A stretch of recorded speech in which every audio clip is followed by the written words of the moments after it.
বুজুর্গানে দিনগণ যে সমস্ত বিষয়গুলো উল্লেখ করেছেন সেগুলোর মধ্যে হতে অন্যতম একটি শর্ত হলো চোখের হেফাজত। 2 নম্বর শর্ত দিয়েছেন জবানের হেফাজত, জবানকে হেফাজত করতে হবে। 3 নম্বর হলো কানের হেফাজত, কান দিয়ে কোনো গীবত শিকায়েত শোনা যাবে না।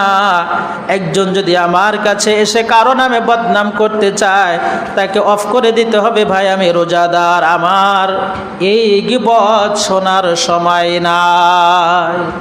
তাহলে 4 নম্বর হলো অন্যান্য অঙ্গ প্রত্যঙ্গ, হাত আছে, তারপরে আমাদের পা আছে, এই হাত পা দিয়ে এবং লজ্জাস্থান আছে, এগুলো দিয়ে কোনো অন্যায় কাজ করা যাবে না। 5 নম্বর হলো অতি ভোজন, ওভারলোড, এগুলো থেকে আমাদেরকে হেফাজত থাকতে হবে, বিরত থাকতে হবে। আমার মনের ভিতরে অহংকার যেন না আসে যে আমার রোজা সাকসেস, আমি জান্নাতে চলে গেছি, এই আত্মতৃপ্তি যেন না আসে। হ্যাঁ, এটাও রাখতে হবে, আবার সাথে সাথে ভয়ও রাখতে হবে, না জানি আমার রোজা মনে হয় আল্লাহর কাছে কবুল হচ্ছে না।